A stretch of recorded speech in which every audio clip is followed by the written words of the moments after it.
Hello बच्चों, चलिए start करते हैं exercise 10.3 question number 8। Question number 8 में हमें क्या करना है, find the magnitude of two vectors.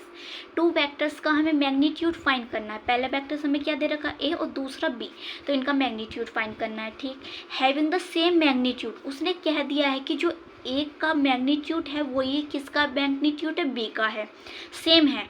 And such that the angle between them, इन दोनों का जो वेक्टर है, ए वेक्टर और बी वेक्टर है, उनका जो एंगल है बीच का वो क्या दे रखा है, 60 डिग्री दे रखा है। And their scalar product is 1/2। अब आप कहोगे कि स्केलर प्रोडक्ट क्या, स्केलर प्रोडक्ट का मतलब है डॉट प्रोडक्ट, क्योंकि डॉट प्रोडक्ट का जो रिजल्ट होता है वो स्केलर ही तो आता है। तो जो हमें ये डॉट प्रोडक्ट दे रखी है 1/2। ठीक, तो चलिए इसे हम सॉल्व करते हैं। तो जो हमारे पास ए वेक्टर का मैग्नीट्यूड है वो इक्वल है बी वेक्टर के मैग्नीट्यूड के, क्योंकि ये आपस में क्या है, सेम है, क्वेश्चन में कहा है ना।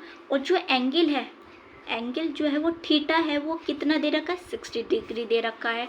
और इन दोनों की डॉट प्रोडक्ट जो दे रखी है वो दे रखी है 1/2, ये दे रखा है। तो बताओ कौन सा फॉर्मूला आप यहाँ लगाओगे। फॉर्मूला लगेगा A vector dot B vector, जो होगा वो किसके इक्वल होगा, ए वेक्टर के मैग्नीट्यूड और बी वेक्टर के magnitude equal to cos theta. तो अब आपको क्या निकालना है यहाँ, बताओ।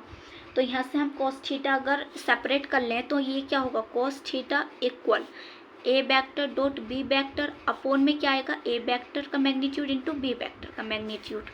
ठीक है, तो ये क्या है, गिवन है। तो कॉस थीटा जो है 60 डिग्री है, इक्वल ये क्या है 1/2 है, ये आ जाओ। अब ए वेक्टर जो है वी वेक्टर जो है मैग्नीट्यूड सेम है, तो क्या मैं ऐसे लिख सकती हूँ, ए वेक्टर का मैग्नीट्यूड और बी वेक्टर का मैग्नीट्यूड भी ए ही लिख दूँ मैं, बताओ, क्योंकि आपस में दोनों सेम है तो मैं ये लिख सकती हूँ, बताओ। तो अब यहाँ cos 60 डिग्री की जो वैल्यू होती है वो क्या होती है, 1/2 होती है, ठीक है ना। 1/2 होगी इक्वल 1/2, और ये नीचे क्या बनेगा, ये बन जाएगा ए वेक्टर के मैग्नीट्यूड का स्क्वायर।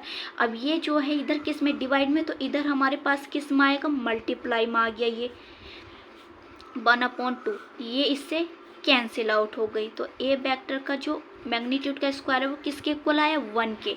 अब 1 पे क्या लगेगा, इधर स्क्वायर हटेगा तो रूट आएगा। अब ये हमारे पास क्या निकल का आया, 1 निकल का आएगा रूट में से। तो जब ए का हमारे पास मैग्नीट्यूड क्या आ गया, 1 आ गया है, तो जो बी का मैग्नीट्यूड है वो सेम है, तो क्या आएगा, 1 आएगा। ये आएगा नहीं आएगा, बताओ। तो ये हमारा आ गया है, ये हमारा आंसर आ गया है। वीडियो को लाइक करो, शेयर करो और चैनल को सब्सक्राइब करो।